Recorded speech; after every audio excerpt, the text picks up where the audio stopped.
लोग क्या कहते हैं जी, क्या वो सुनना चाहिए ना कि लोगों की क्या आवाज़ है।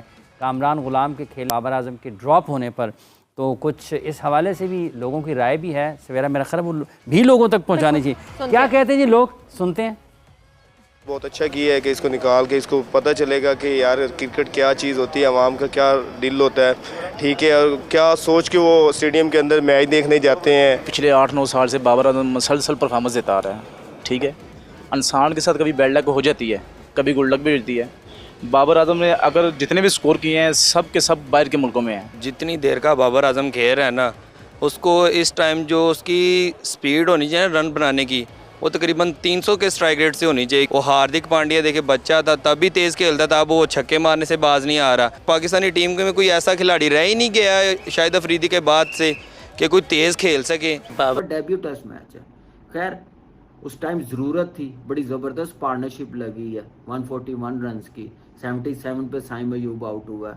थोड़ा सा और जिम्मेदारी ले और मैच्योरिटी दिखाए। उसके बाद कामरान गुलाम को बहुत बहुत मुबारक हो, उसकी फैमिली को, उसके फ्रेंड्स को, उसके सर्कल जितना फ्रेंड्स का क्रिकेटरों का उसके दोस्त हैं, उन कितने खुश होंगे, ये पाकिस्तान कितना खुश होगा कि एक लड़का आया डेब्यू में, उसने आके 100 किया और मुश्किल कंडीशन में।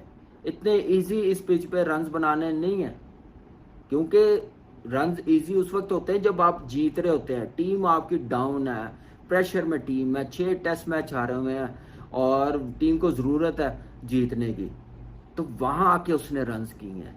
नहीं सुनते। आपको वीडियो में कहा था कि कौन बनेगा रोहित शर्मा, कौन बनेगा जसवाल, तो आज बना कामरान गुलाम। फील्डर रखे हुए थे ना ऊपर, मारा निकल के, फास्ट बॉलर को भी मारा। नमस्कार दोस्तों, जय हिंद।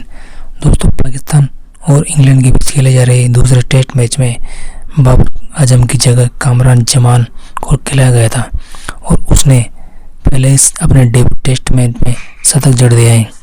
इसके साथ ही अब पाकिस्तान के प्रो क्रिकेटरों ने लगा लिया है कि बाबर आजम से अच्छा विकल्प ये हैं जो अच्छा कर रहे हैं और अपने पहले टेस्ट मैच में उन्होंने शतक लगा दिए हैं। अब ये सब चर्चा कर रहे हैं कि बाबर आजम का करियर ख़त्म हो चुका है, अब उसका टीम में आना बिल्कुल नामुमकिन हो चुका है। ये सब डिबेट पाकिस्तानी मीडिया में चल रही है।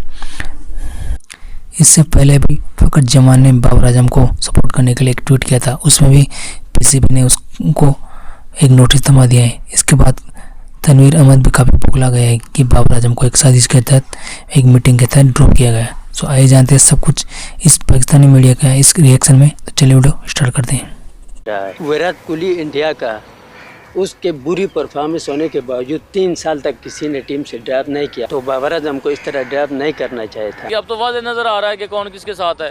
सरफराज की टीम होती थी, हमने चैंपियन ट्रॉफी जीती, ठीक है, उसको जीतने के बाद श्रीलंका आया हमारे मुल्क में, T20 आ रहे, हमने सरफराज को उठा के बाहर फेंक दिया। आप इतने सीनियर बंदे को आप बाहर उठा के बिठा दो तो वो देखें ना, लोग क्या सोचते हैं जी, कैप्टन ही है वो टीम का, उसकी वो इशारों पे चलते हैं। जो प्लेयर वो कोई भी है, जब उसकी अपनी ज़ात मुल्क की ज़ात से ऊपर हो जाती है ना, तो उसको ड्रॉप क्या करना, उसको निकाल देना चाहिए। हम इस वक्त वर्स्ट एवर पोजीशन पे हैं, 9th टेस्ट में हैं, we are topping from the bottom. अब कर रहा है ना कामरान गुलाम इस वक्त स्कोर। बड़े मिक्स्ड रिव्यूज़ हैं। हाफिज़, कुछ लोग इस फेवर में हैं, कुछ लोग इस फेवर में नहीं हैं। इकबाल साहब, क्योंकि हम डिस्कशन तो दूसरी तरफ ले जा चुके थे, एक चीज़ बहुत इम्पॉर्टेंट है, आपने कहा कि अभी ज़्यादा ज़रूरत थी कि बाबर को खिलाया जाए। एज अ सीनियर प्लेयर मैं आपसे ये ज़रूर जानना चाहूँगी कि जब कंटिन्यूसली एक प्लेयर की फॉर्म नहीं होती, बहुत सारे लोग ये सजेस्ट करते हैं, आपका क्या पॉइंट ऑफ व्यू है इस पे, कि खेल से दूर कर देना चाहिए उस खिलाड़ी को, कि थोड़ी देर वो जब बाहर बैठ के देखता है तो उसका लेवल ऑफ हंगर एक डिफरेंट हो जाता है और वो वापस एक ज़्यादा स्ट्रॉन्ग तरीके से कम बैक कर सकता है। सवेरा विलिंगनेस के साथ होना चाहिए, प्लेयर के साथ बातचीत करके वो अगर विलिंग है कि हाँ ठीक है मुझे भी रेस्ट करना चाहिए और आपकी बात दुरुस्त है, तो उसको आप उसको रेस्ट करा दें। मेरा इससे इख्तलाफ नहीं है, रेस्ट होना चाहिए, बहुत ज़रूरी है। क्योंकि आजकल बहुत क्रिकेट है और खिलाड़ी जब फॉर्म में होता है तो उसको समझ नहीं लगती, वो हर मैच खेलने के लिए तैयार हो जाता है।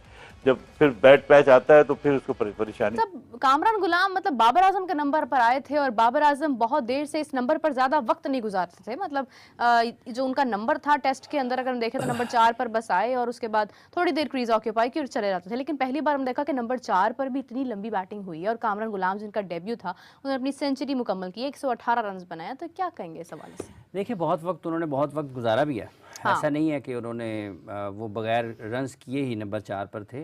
18 बारियां उनकी सामने आती हैं जिसमें वो टेस्ट मैचेस में रन स्कोर नहीं कर पाए हैं। अब चूँकि उनका वक्त अच्छा नहीं था और वो ड्रॉप हुए टीम से, उसकी जगह पर कामरान गुलाम आए हैं। सबसे पहले तो उनको मुबारकबाद कि उन्होंने अपने इफ्तिताही टेस्ट मैच में सेंचुरी स्कोर की और उस सलाहियत का इजहार किया, उस काबिलियत का इजहार किया जिसके बारे में बात हो रही थी और उन्होंने अपने इंतखाब को दुरुस्त साबित किया और जो मौका उनको मिला था इस मुश्किल वक्त में उसका उन्होंने भरपूर तरीके से फ़ायदा उठाया। देखिए बाबर आजम की जगह पर खेलना मौजूदा दौर में इस वक्त में उनके लिए एक बहुत बड़ा चैलेंज यही था क्योंकि लोगों को बहुत ज़्यादा तवक्कुआत हैं, वो लोगों के पसंदीदा हैं बाबर आजम, क्योंकि उनकी कारकर्दगी का मायार वो नहीं था जिसकी लोग उनसे तवक्को करते हैं, जो उनका मायार है असल में जिसकी वो सलाहियत रखते हैं।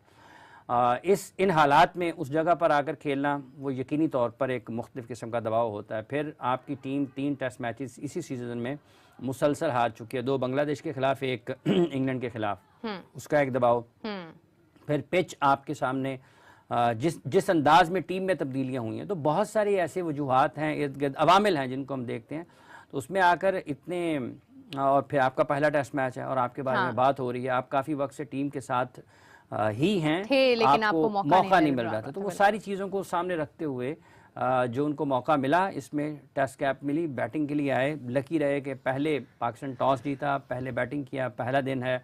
ये प्रेशर नहीं है कि इंग्लैंड अगर पहले बैटिंग कर गया तो इंग्लैंड ने बहुत रन ऑन बोर्ड कर दिए हैं, लेकिन वो था कि इब्तदाई विकेटें जल्द गिरी, बड़ी अच्छी पार्टनरशिप लगी साइम की और कामरान गुलाम की और उन्होंने रन ऑन बोर्ड किया। सो क्रेडिट है उनको, उनकी जो मेहनत थी, जो उनकी अनथक मेहनत थी, तसलसल के साथ मेहनत थी, मुख्तलिफ फॉर्मेट वो खेलते रहे डोमेस्टिक सर्किट में। उसका डेब्यू टेस्ट मैच है, खैर उस टाइम ज़रूरत थी, बड़ी ज़बरदस्त पार्टनरशिप लगी है, 141 रन की, 77 पे साइम अयूब आउट हुआ है, थोड़ा सा और जिम्मेदारी ले और मैच्योरिटी दिखाए।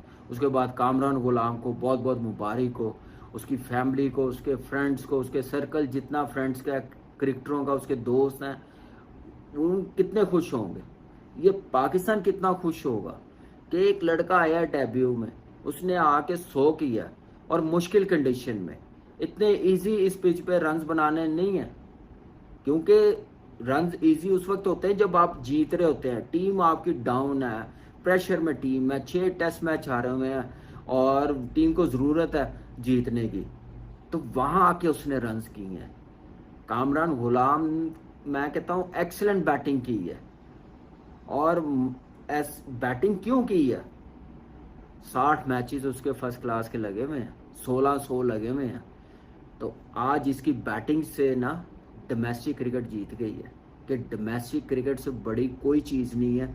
अगर आपको प्लेयर चाहिए, अगर इंटरनेशनली रन्स चाहिए, मेंटली स्ट्रॉन्ग चाहिए, पॉजिटिव बॉडी लैंग्वेज हो, प्रेशर को हैंडल करना हो, तो आज उसने दिखा दिया कि ये है डोमेस्टिक क्रिकेट की वैल्यू, जो आप लोगों ने, आपकी लॉबी ने, आपके जो फेवरेट्स हैं, उन्होंने डोमेस्टिक क्रिकेट का सिस्टम धर्म भरम किया। आज उसने 100 करके ना चपेड़ मारी उन बंदों पे जो डोमेस्टिक क्रिकेट को वैल्यू नहीं देते थे, जो डोमेस्टिक क्रिकेट के परफॉर्मरों को आने नहीं देते थे। नया बच्चे को डाला और उसने पहले ही टेस्ट मैच में डेब्यू में 100 करा, 13वां प्लेयर बना, बड़े बड़े नाम है उसमें, ग्रेट जावेद नियाज़ भी हैं उसमें। सबसे अच्छी चीज़ ये